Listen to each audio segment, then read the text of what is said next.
Mister, when you sit down, you have to make sure you know these people.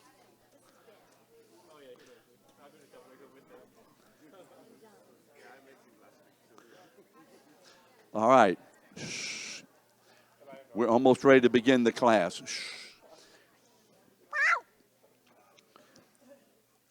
Is there anyone in here that you don't know everyone's name? It's okay to raise your hand like that. Okay. For those people that you don't know their names, did you get up and go over to the table and say, my name is Ben, what's your name? Feel free to do that. Look, let's not be bashful with one another. My name is Peter. I don't know who you are. I know you've been in here, but I know. Sandy, I'm trying to help you with that. It's okay to be like that. The important thing about the church is this. Don't make me too loud. The important thing about the church is this.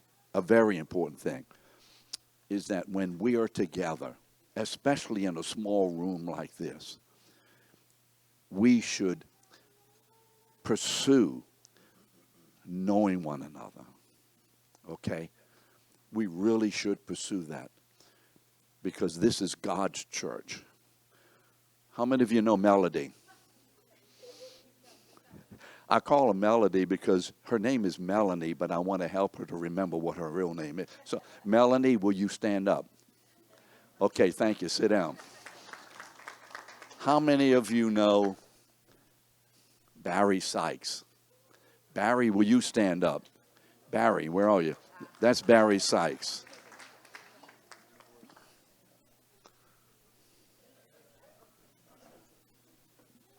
I can't hear you. AJ's birthday? So what? I don't care about that. I mean, how many of you think it's a big deal? AJ DeShari is set. Okay.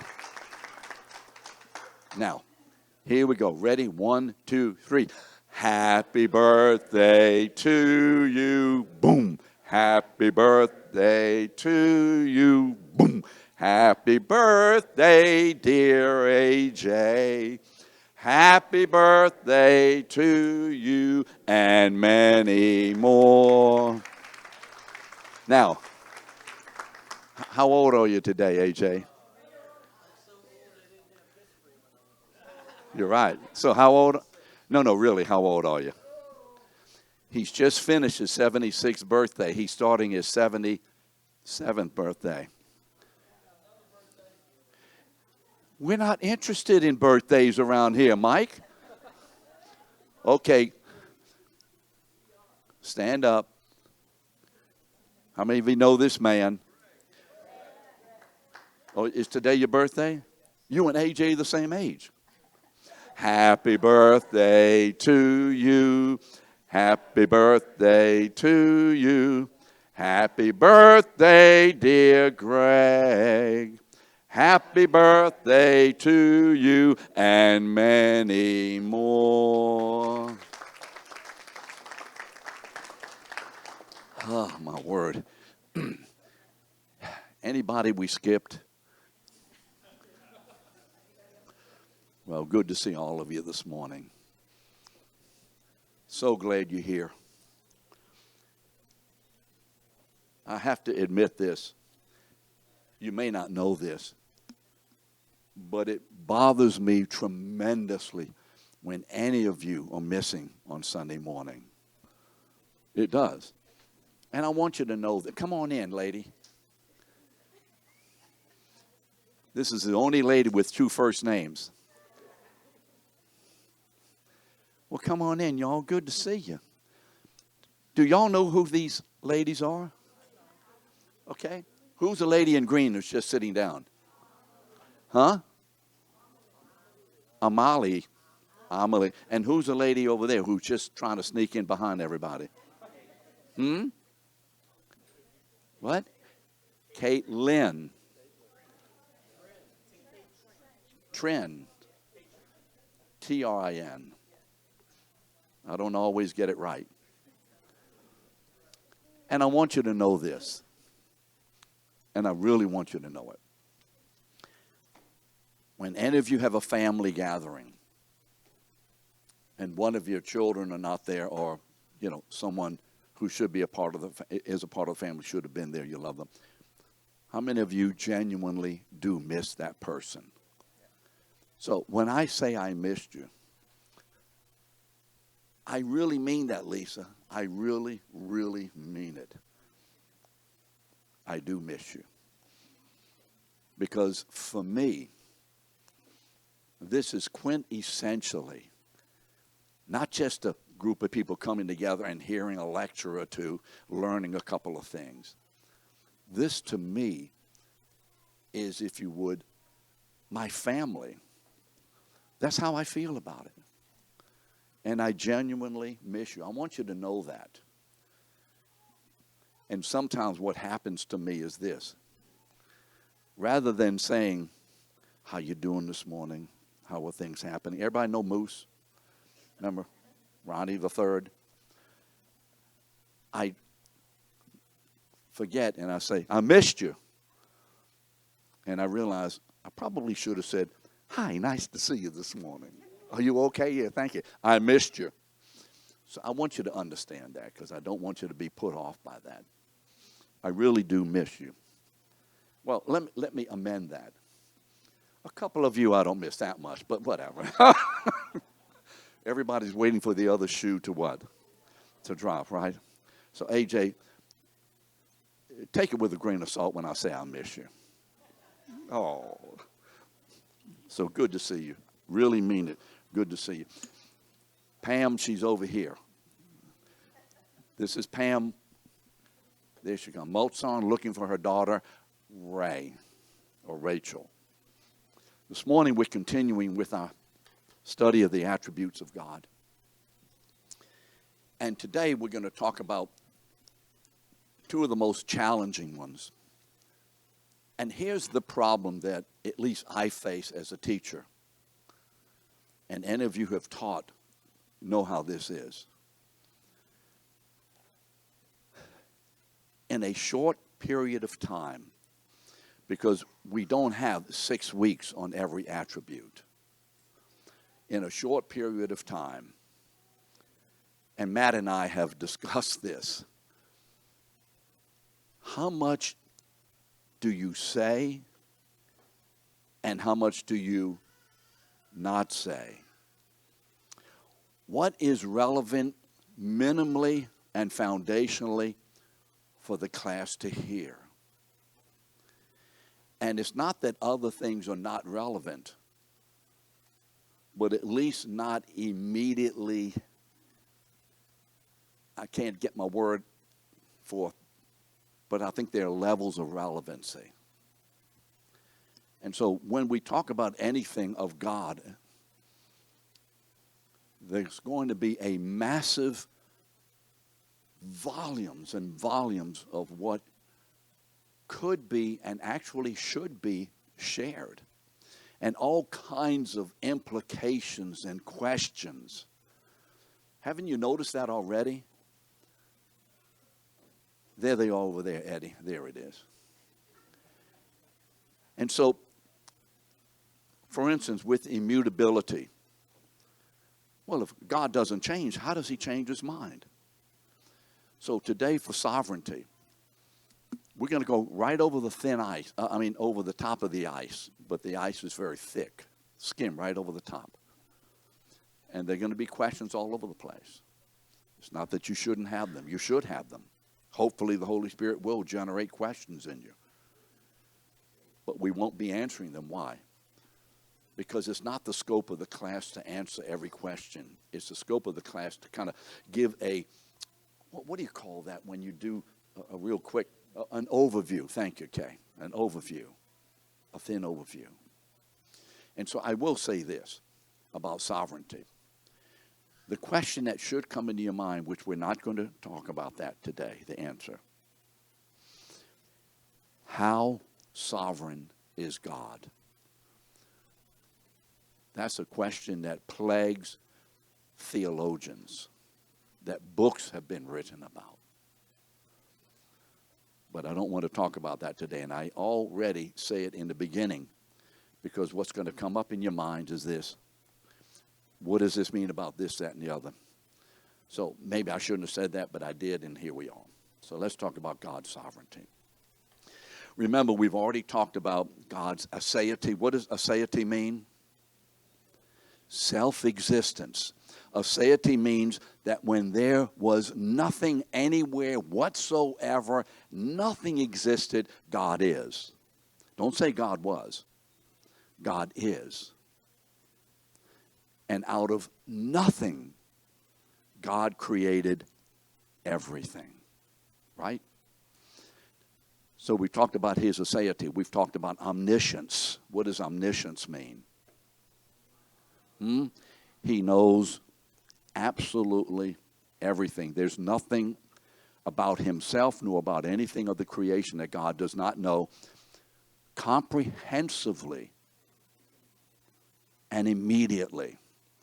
It isn't that he's going to find out, Claudia. He knows immediately and comprehensively everything about our lives as we live today, as we have lived, and as we will live. Not only is God omniscient, he's also what? Omnipresent. Okay, let's take that one next. What does that mean? God is everywhere, fully, completely, comprehensively. There is no place in all the creation where God is not. And remember, Matt talked about that as a basic, but then there is the relational presence of God, that he's with his people differently than he is with his non-people. So do it like this. How many of you have children? Okay, fine. How many of you are relationally with your children differently than you are with the rest of the people in the neighborhood, although you live in the neighborhood? Right? It's different. And again, anytime we give an example, there's always fault with it. Then what's the third omni? Omnipotent. God's power. Can God do anything at all whatsoever? No. God can do and does anything whatsoever in keeping with his character. Right? God cannot do something that is in contrary, Don, to who he is and his being and his own character. So we saw the scripture the week or two ago, what? God cannot lie. God cannot steal. He cannot do these things. And then I think it was the fourth one, is it? Are we on number 4 now? Fifth one, whatever. Immutability. What does that mean? God in himself does not change. So here is an immutable God. An immutable God. It's impossible for him to change. That means this. God cannot develop. God cannot think a new thought. Do we get that? There's no such thing as a new thought in God. Absolutely who God is today, he is tomorrow, he has been. This is the way God is. He's absolutely, as far as change is concerned, static within himself. There's no such thing as change. But here's the challenge for us. God, who is immutable, has created a mutable world in which he acts in a way that ministers his immutability in the midst of mutability.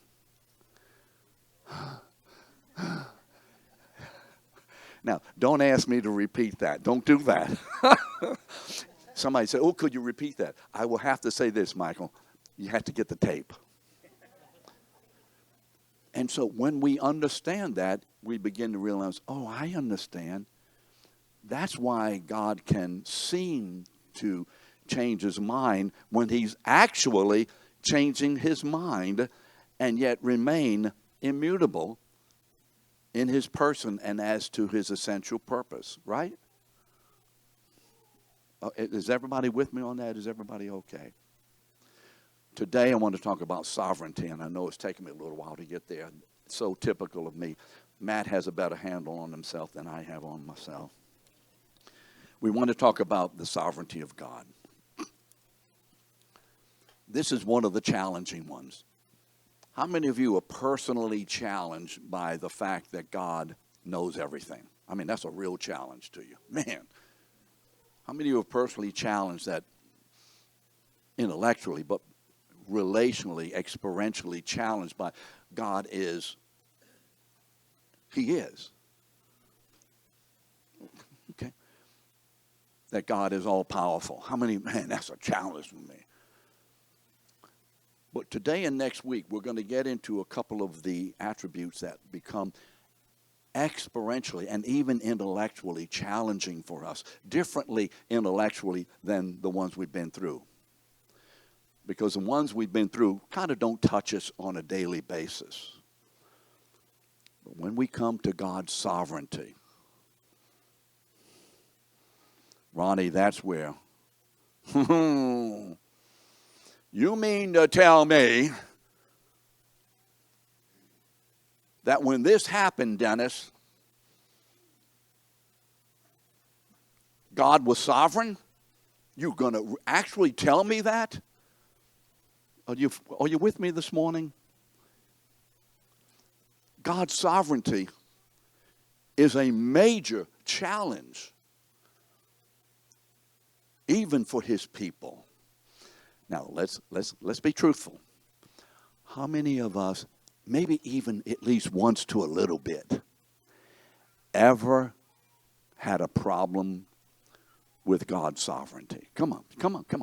Something has happened in your life. Someone did something, said something. You were not able to get something. You wound up, whatever it is. And you were a little, And Flo, what did you say? God could have what? Changed it because he is sovereign. And if he didn't change it, and since he didn't change it, I wonder if God is that sovereign. Are you with me? Shane, you got that? You know how that is? Yeah. You've had that. Steve, you've had that. Bogdan, you've experienced that. Rosa, you've been there, haven't you? There have been things in your life that God's sovereignty bounced against. What in the world is going on around here? You did do purple, didn't you? Good for you. Purple was here the other day without purple in the hair, and I didn't recognize him. To say that God is sovereign affirms that sovereignty is an intrinsic characteristic of God's nature. That God cannot be God if he is not absolutely, completely, and comprehensively sovereign. That God possesses in his being the supreme right and ability to create and to govern all of his creation all the time. Where is the first time we are witnesses or see or hear about the sovereignty of God? Where is it? Where is it? Where is it? Somebody say something. I can hear a lot of whispering, but yell it out. Tara, say it again. I like this. Y'all know Tara Mackey? Okay, I like her. Well, I like you more right now because you had the answer, you see. This is an increasing, growing like. Think about it. Now think about it. Think. Liam, think. If God weren't absolutely, comprehensively, immediately, in his own being, sovereign, could he have created what he created? Just Genesis 1:1 should say something to us about the extent of God and the ability of God's sovereignty. And where does God get his sovereignty? Where does he get it? Now be careful of trick questions. Where does he get his sovereignty? Carrie, where does he get it? That's a good answer. I like that. Let me come over here. You see, Carrie knew the answer before I said it. Where did he get it? From himself. From himself. God doesn't get sovereignty. He is sovereign. Do you see why we need to say it these ways? Because our terminology often belies the truth. It kind of weakens the reality. God is sovereign. That means there's nothing anywhere at any time for any reason that in any way is able to overcome the sovereignty of God, where God's sovereignty does not rule absolutely. Now, when I say that, how many of you begin to have questions? Right? What about Katrina? And I don't mean the lady who lives down the street, right? What about Katrina? How many of us suffered as a result of Katrina? Not the rest of you? How many of you actually suffered because of Katrina? You property damage and what? Yes, all of us, if you were here. How many of you weren't even here for Katrina? Well, read the book. What was one of the primary questions out of Katrina? Do you remember? Say it again. Where was God's sovereignty? If God is sovereign, why didn't he? Come on. Stop it.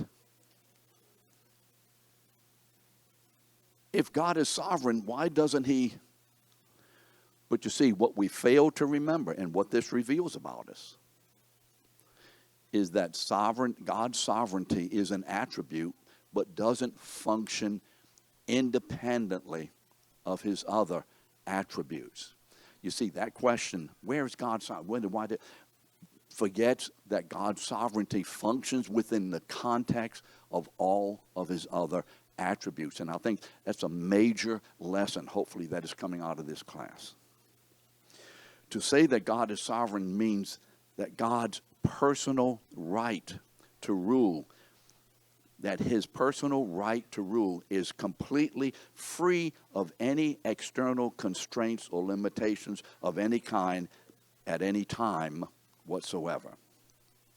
So what does that mean? Is there anything about us that requires God or forces or manipulates God to do a certain thing? No. Nothing in the creation, whenever, whyever, however, has any ability to in any way affect, even to the most minuscule way, God's sovereignty.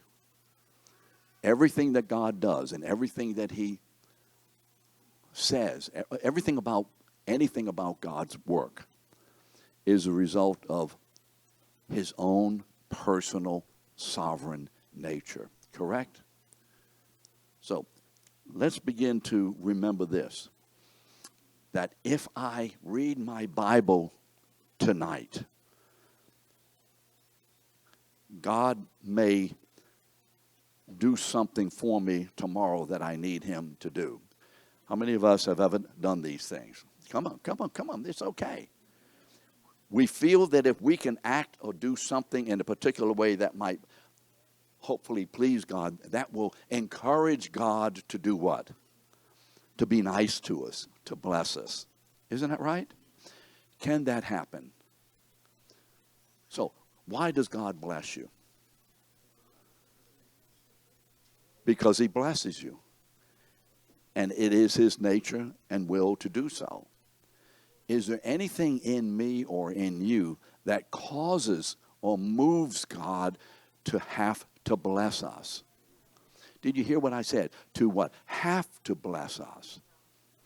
Are there things in us that elicit God's blessings? Yes. Why? Because he's blessing, because he wants to bless us. But there's no such thing as God having to do something.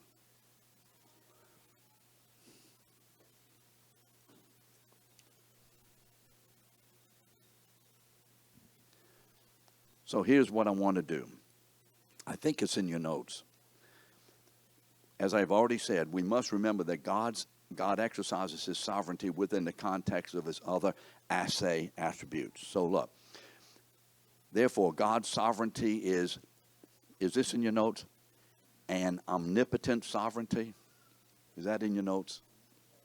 All right, look where I am. God's sovereignty is an omnipotent sovereignty. What else? It is an omniscient sovereignty. It is an omnipresent sovereignty. It is an immutable sovereignty. Does that help you to begin to understand the extent of God's sovereignty a little better? So I've rewritten that this way. I felt this is what the Lord gave me. This means that God's sovereignty is absolute. Omnipotent, you see, absolute power. Is comprehensive, omniscient. You see the relationship of the words. Immediately and without variation. That's the sovereignty of God. So listen to some of these verses. And let's hear who this God is in this particular area. Isaiah 46, 9 and 10. I am God, there is no one like me. Declaring the end from the beginning, and from ancient times things which have not been done, saying, my purpose will be established, and I will accomplish all of my good pleasure.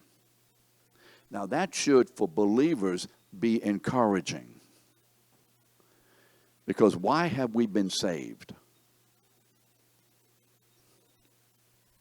We have been saved according to the unilateral sovereign will of God for the purpose of bringing glory to him, because we are now the corporate expression of his glorified Son. Correct?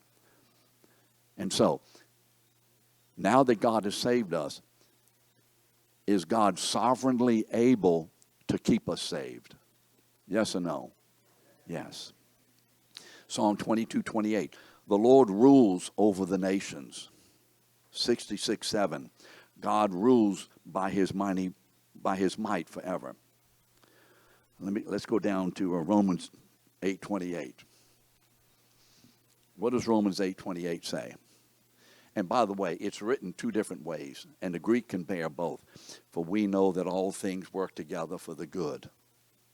I don't like that verse.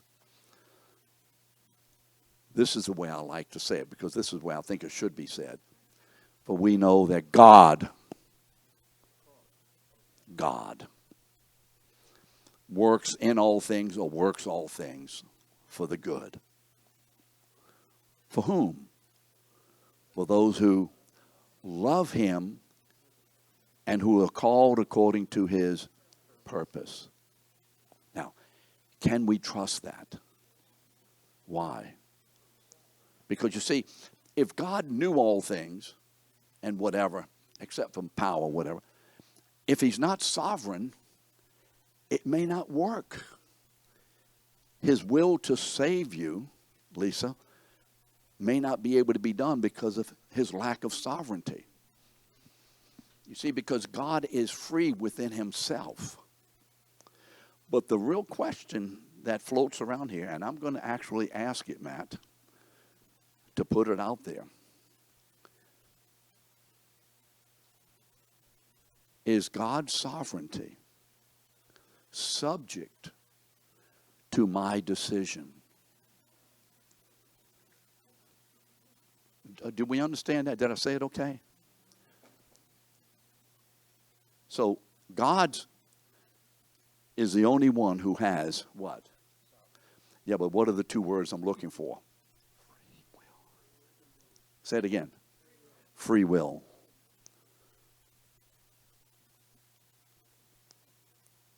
God is the only one who has free will.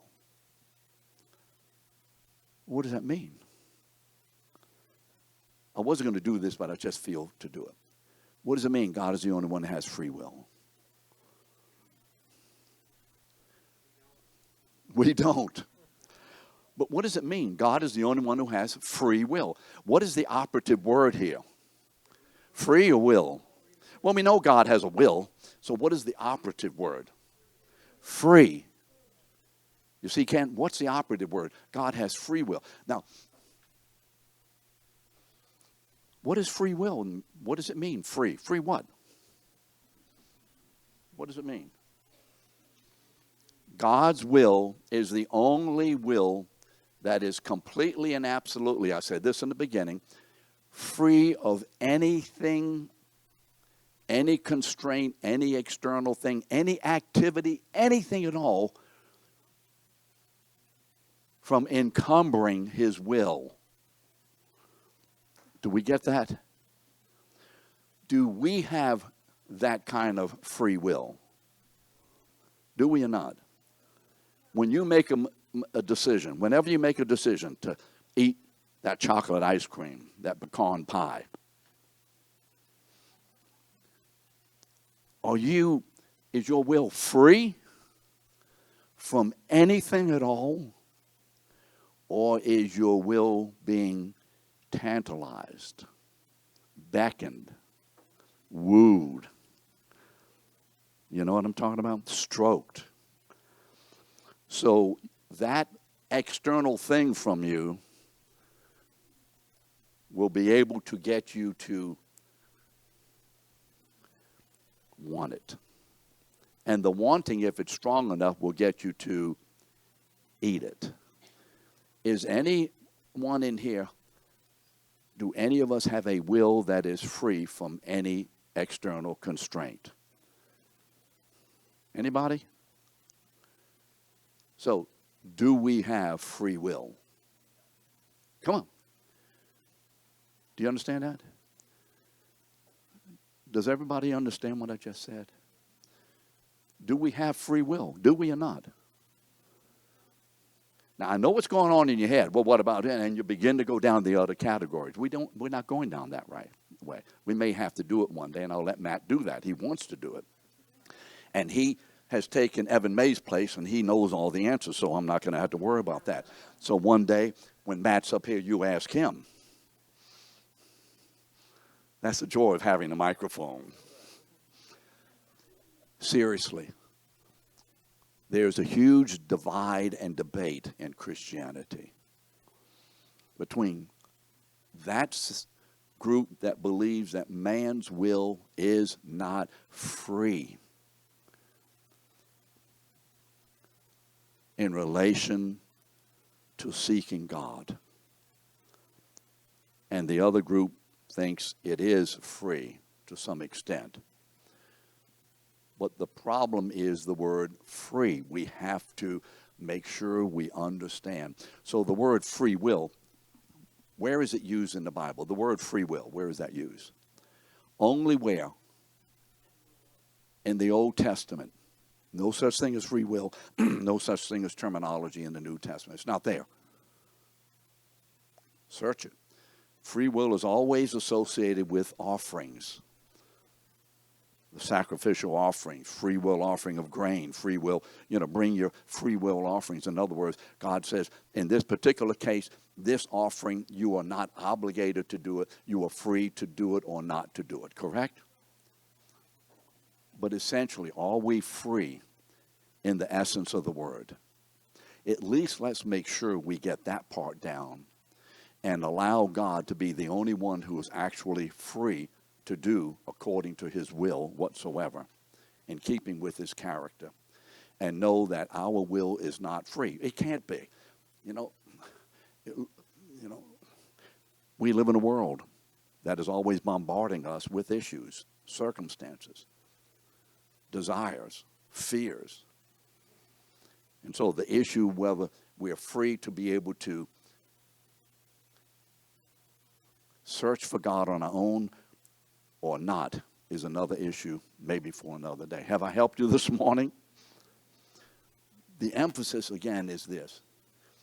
God is the only one who's free. Let me read this one and I'll get right with you. And that's a pedagogic tool to say, forget it. Ephesians 1:11, we have obtained an inheritance, having been predestined according to his purpose, who works all things according after his own will. God is sovereign. Ben, you have a question, or you're just waving?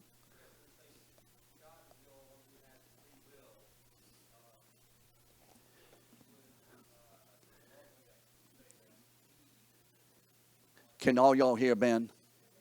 Okay, loud, Ben, so I can hear you. Free will.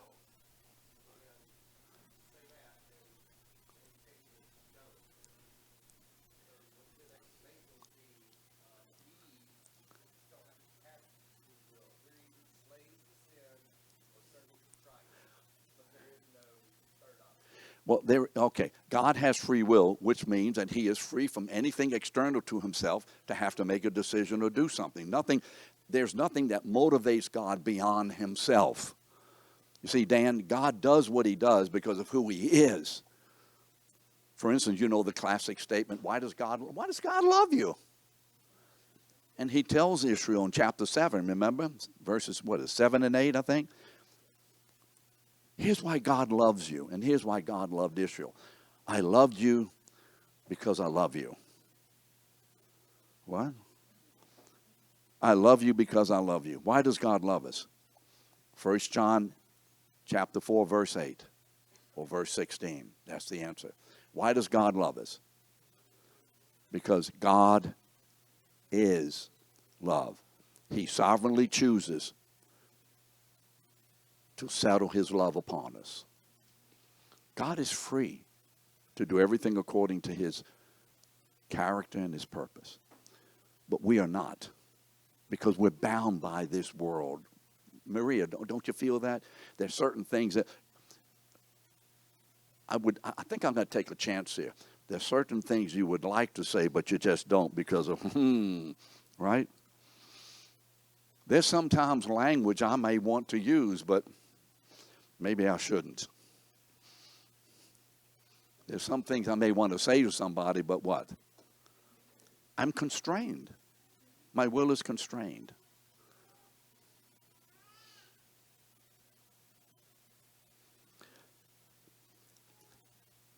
Next week, we didn't get to it today, we're going to talk about the holiness of God. And this is where the rubber meets the road. This is the problem. The problem with God and us is that he's holy. So the question next week will be, and I think you may see, I don't know if it's in your notes or not, how can a holy God have fellowship with an unholy people and remain holy? And that will take us also then into the next attribute, which is God's righteousness, which is the activity of solving, if you would, that problem. So thank you so much for being here.